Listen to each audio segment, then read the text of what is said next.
ese día. Y precisamente sobre las experiencias, sobre lo que se vivió en ese momento, vamos a escuchar las lecciones aprendidas de este sismo, que estará a cargo de un especialista en gestión de riesgo de desastres, una persona que estuvo presente en la provincia de Pisco ese día y que hoy nos va a contar cómo se vivió, qué lecciones se aprendió de este terremoto del año 2007 en la provincia de Pisco. Nos estamos refiriendo a Oswaldo Martín Moreno Rivera, para quien pido las palabras correspondientes.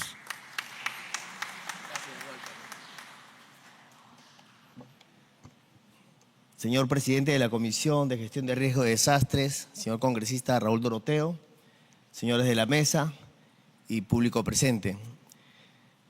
Correctamente ha mencionado Walter Savera, que justamente lo conocí.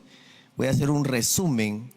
En el año 99, en enero del 99, estuve presente en el sismo o el terremoto de Armenia en Colombia. Y en ese mismo año, el 16 de diciembre, estuve, por coincidencia de la vida, en el aluvión que hubo en Caracas, en Maiquetía, donde fallecieron casi 50.000 personas y se tuvieron que desplazar casi 500.000 de personas que se quedaron. Ese fue el Yungay que nosotros tuvimos en el Perú. Y con estas experiencias que tuve a una edad muy temprana, me gustó la parte de gestión de riesgo de desastre, que en ese entonces no existía, pero sí el voluntariado. Y por cosas de la vida, en el 2007 estaba en la Plaza de Armas de Pisco. Bueno, mi persona sí sabía qué hacer en ese momento. Tranquilos que hoy no va a pasar nada, si Dios quiere. Yo estaba en la Plaza de Armas de Pisco, me encontraba en ese momento, y al iniciar el sismo vi que las personas entraban a la iglesia y otras salían.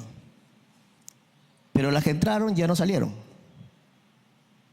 Y veía cómo en la esquina, en ambos lados, que estaba un banco a la derecha y a otra esquina había una bodega, también se caían. Y veía cómo los autos, los ticos comenzaban a golpearse unos a otros.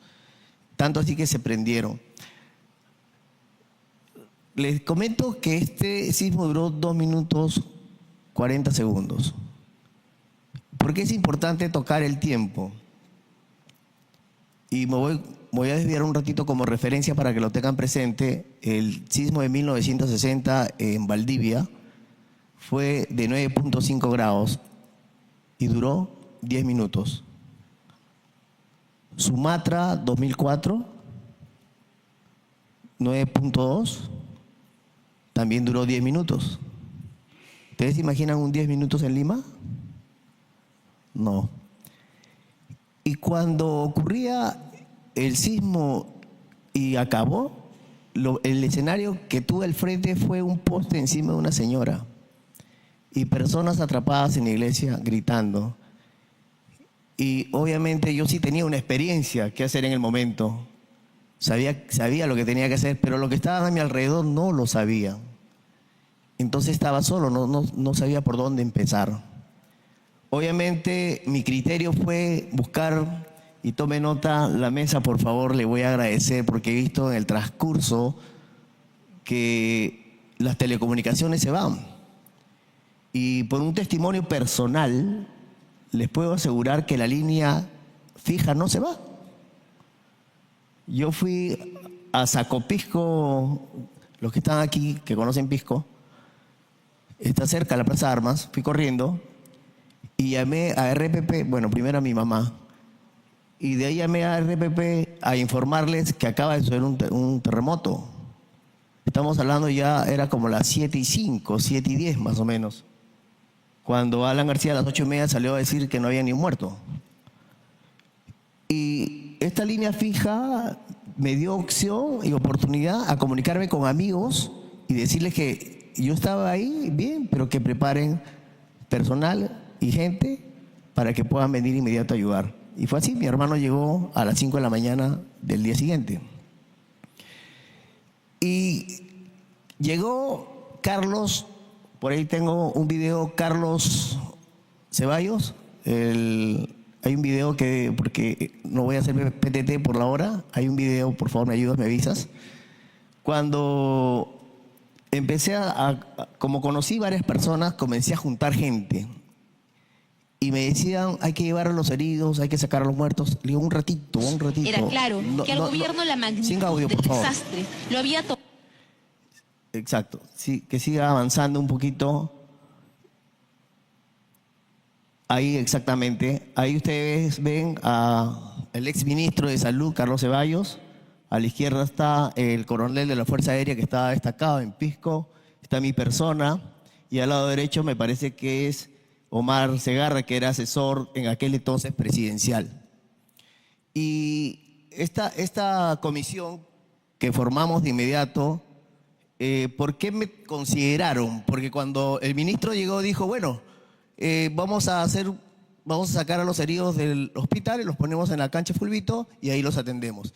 Y los evacuamos a Lima. Listo. Y cuando trataron de irse, yo dije, un ratito. Ministro, así no funciona. Así no funciona esto.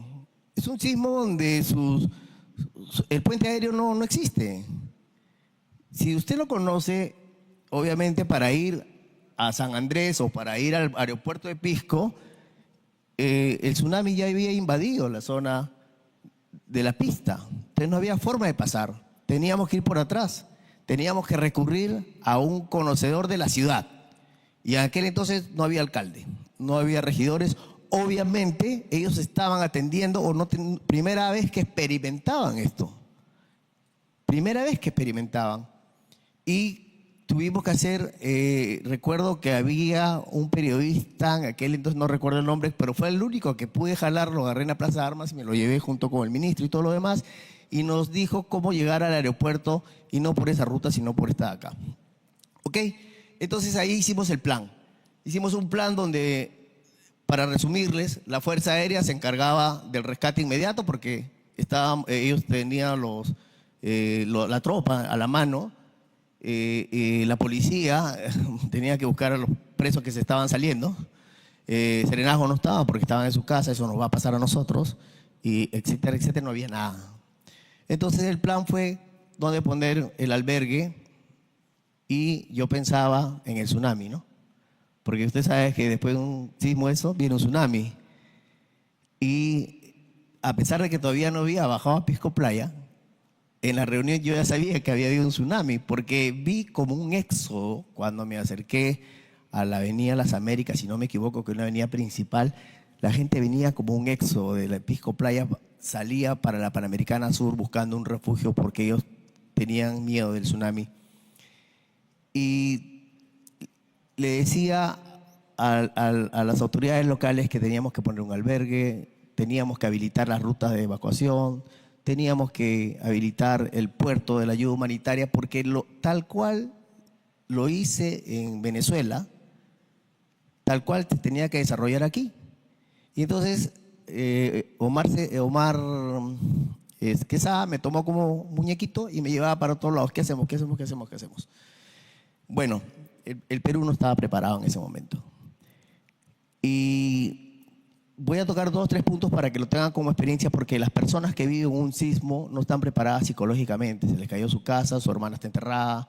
Entonces no puedes hablar, no van a reaccionar. No es que en ese momento el ser humano no quiera colaborar, sino que es la impresión psicológica que en el momento ataca, y uno tiene que saber cómo trabajar con este tipo de personas. Y lo bueno que yo estaba en Pisco de visita y no tenía familia. O sea, podía seguir caminando con todos porque no tenía por quién preocuparme. Y eso es muy importante. Los albergues deben ser administrados por personas donde no ha ocurrido el evento, porque estas personas que no tienen familia, obviamente no le van a dar preferencia a la familia. ¿Ok?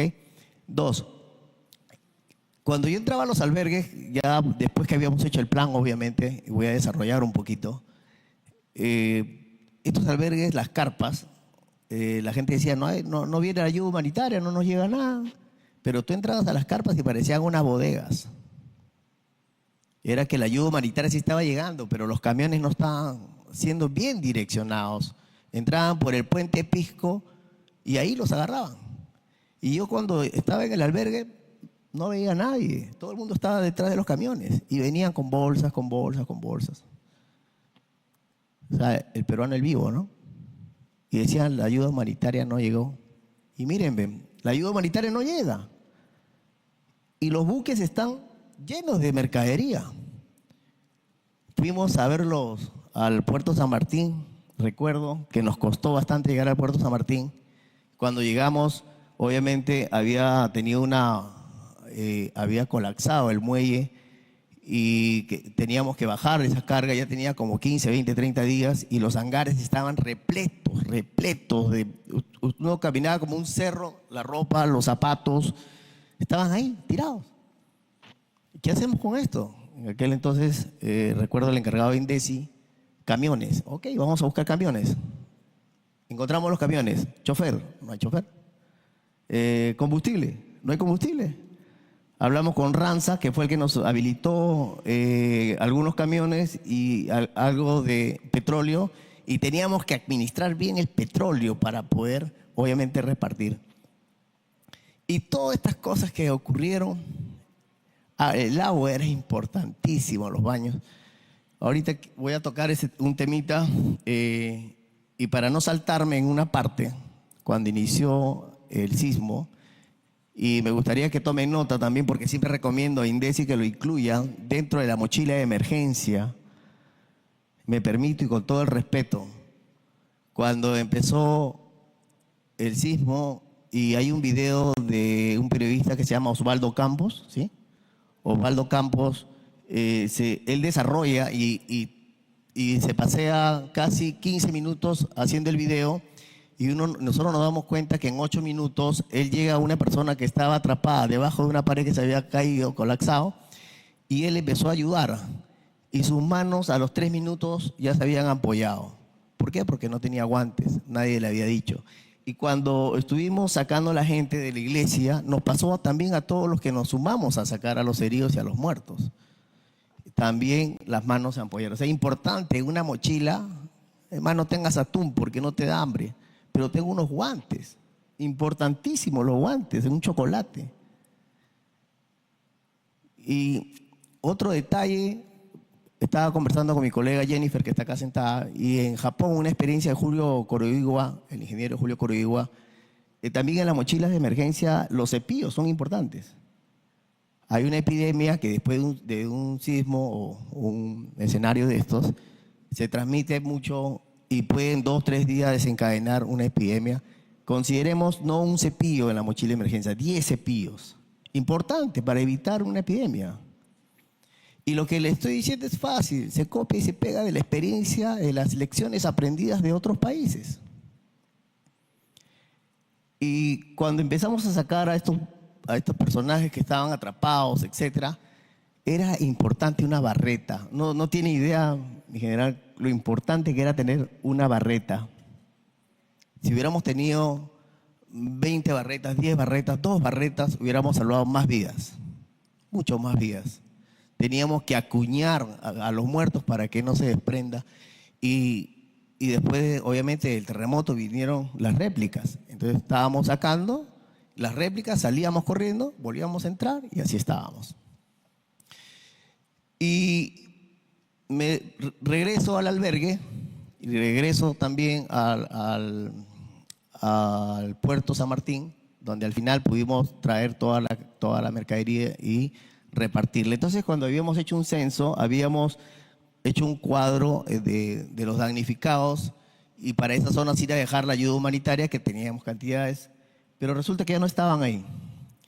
Resulta que creo que un 50% de Pisco Playa y algunas otras se habían ido para la Villa Tupac Amaru. En aquel entonces el alcalde Tomás Andía estaba ahí. Cruzaron y el día de hoy siguen viviendo ahí. O sea, hubo un desplazamiento. ¿Por qué? Porque el que vivía en el 5º piso se quedó sin departamento. Y el primer piso quedó en litigio. ¿Por qué? Porque cuando fueron a censar, los de Confopri, al que encontraron ahí con su carpa, a él lo hicieron dueño. yo soy el dueño y era el inquilino, ¿no? Y hasta ahora existen muchos problemas de eso en Pisco, lecciones aprendidas, ¿no?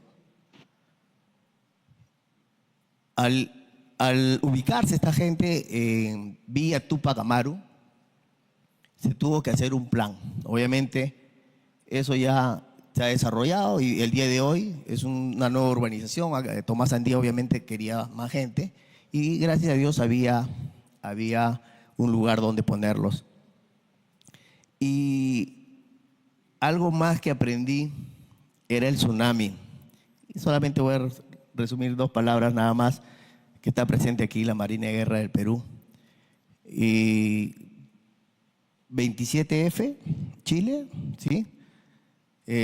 Hubo el terremoto último que hubo, el 2010.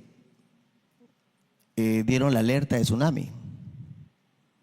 El NOAA de Estados Unidos le dice al CHOA, creo que es en Chile, que active la alerta tsunami, y algunos problemas tuvieron la Marina de Guerra del Perú, que ellos dijeron no, quitamos la alerta tsunami. Quitaron la alerta tsunami y ya sabemos el resto de la historia. Llegó el tsunami, cuando quisieron activar la alerta ya no se podía, ya estaba el agua encima, pero lo habían contado que el sismo de 8.8 había movido los medidores del tsunami. Y eso debemos tomarlo en cuenta acá, porque la otra vez estuve en un curso donde también me comentaron que estaban trabajando algún material para medir el tema de tsunami en el Perú. Anoté, tenía un PPT, pero he anotado conforme se ha ido desarrollando las ponencias. Y para cerrar el tema de Pisco, me parece que a la fecha aún no hemos aprendido de Pisco. Un 8.8 en Lima, vamos a tener que ubicar a más de 1 millón de desplazados, calculo. ¿Y a dónde los vamos a llevar? Cieneguía, La Molina, por ahí hay algunos lugares, pero yo creo que no hay. Pero sí los vamos a necesitar. ¿Y dónde vamos a poner todos los metros cúbicos de desmonte que nos va a dejar este sismo? ¿En la playa? ¿O en el estadio? No sé si ya tenemos un plan. Y si tenemos un plan hay que comunicarlo, para que los alcaldes que se quedan sin comunicación o no saben cómo comunicarse, saber qué hacer con esa cantidad de desmonte, porque tenemos que liberar las zonas de evacuación para que llegue la ayuda humanitaria, que no va a llegar por el Callao porque va a haber tsunami. Y obviamente asumo que al costado tienen a la Fuerza Aérea del Perú, Las Palmas, donde va a funcionar, me imagino, como un puente aéreo. Y el consejo que le daría en este punto es que trabajen obviamente con la comunidad directa, que somos los que día a día en esos días las autoridades van a llegar mínimo en 48 o 72 horas, si es que también resistieron al sismo, ¿no? O sea, vámonos a lo radical. De repente el que estaba a cargo de INDECI o el Consejo de Ministros justo estaba en sesión y le cayó el Congreso encima, la estructura, y no tenemos autoridades. Entonces, la comunidad es la que tiene que saber cómo actuar. Escuché también, para terminar el tema de Pisco y pasarme a otro ya, muy breve, nosotros trabajamos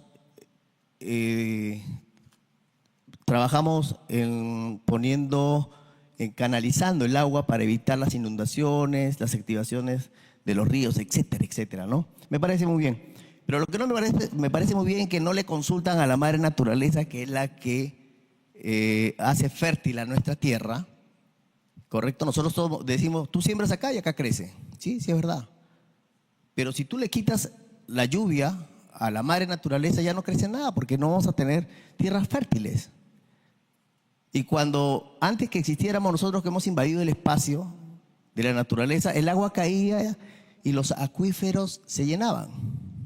Y esos acuíferos en época de sequía eran las que los incas usaban. Las amunas, no sé si han escuchado de las amunas.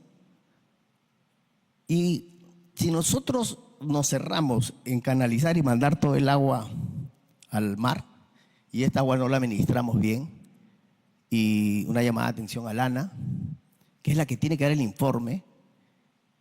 He sabido que el ANA está haciendo infraestructura, está en construcción, ahora el ANA creo que es Ministerio de Vivienda. Debemos puntualmente hacer un estudio científico en estos lugares donde cae el agua para poner árboles con raíces largas. El bambú, que es la que captura el dióxido de carbono y el metano y aporta más oxígeno. O sea, debemos investigar un poco más qué es lo que aporta a retener las hojarascas que se forman cuando hay zonas verdes. Si nosotros eliminamos todas estas cosas, la naturaleza por algún lado nos va a llamar la atención. Infraestructura, no. Tenemos que hacer áreas verdes para que el agua que viene con tanta fuerza pueda rellenar los acuíferos, pueda absorber la tierra y de esta forma podamos seguir siendo una tierra productiva como la que es el Perú. Y cierro, tuve que quitar un poquito por la hora, ¿no? Y cierro diciéndoles que si nosotros pensamos realmente como políticos no vamos a llegar muy lejos. Pensemos en las próximas generaciones, que son las que van a ser afectadas por el cambio climático y por todo lo que nosotros estamos haciendo el día de hoy. Nosotros aplaudo a la Comisión del Congreso por este congreso que ha hecho y como dijo la representante Indesi, este es lo que es gestión de riesgo de desastres, un área transversal donde todos tienen que conversar, todos tienen que sentarse en una mesa, convivir cada día a día para que podamos llegar a tener objetivos claros y en vez de estar invirtiendo en reactiva, tengamos que invertir en cómo prevenir y retener el agua que inunda y a veces nos trae tanta pobreza y también sancionar a las personas que se pegan a vivir en las zonas que no están permitidas, a 50 metros de la orilla del mar, en las rivieras. No, si salen en la televisión, ubícanlas y metan las presas. No le den el premio, porque ellas buscaron el peligro. Y a los alcaldes que dieron esos permisos también deben estar presos. ¿Sí? Bueno, nada. Gracias por la oportunidad y buenas tardes con todos.